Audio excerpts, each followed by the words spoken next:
As we have just seen, fast imaging sequences decrease imaging time. Is there any other way to decrease this time? What actually determines the imaging time? For MR imaging with normal pulse sequences, this can be easily calculated. The acquisition time, AT, equals TR times N times NX. This looks a little complicated, but it isn't really. Let's start at the back. NX is the number of excitations. What does that mean? For certain reasons, it is necessary to use not only one signal measurement, but to repeat the measurement several times. As the MR signal coming out of the patient is very weak, it may be good to add up signals from several measurements, to take several averages, to get a good quality image. Actually, what you get is an image with a better signal-to-noise ratio. Naturally, imaging time increases with every additional measurement. To illustrate this, just imagine that you're sitting in a large audience where people are making a lot of noise.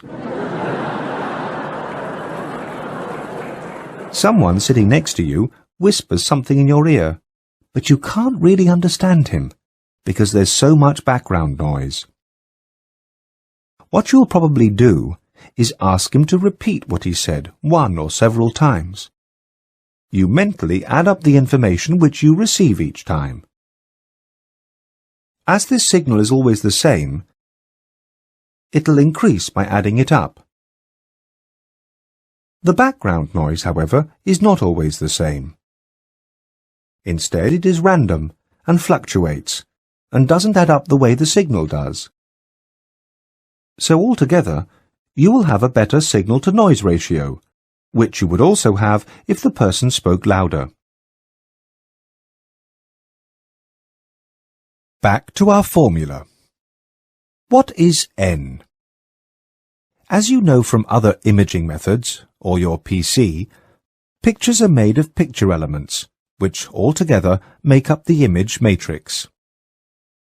For example, a 1024 times 768 matrix has 768 rows of 1024 picture elements, pixels. In our equation, N is the number of rows in a matrix, like rows in a letter. The more rows you have, the more time it takes for the image. Just think about this as if you were writing a letter. If you have paper with 5 rows on a page, you'll finish a page faster than if you have 25 rows to write. However, you have more content, more detail on a page, picture, when you work with more rows.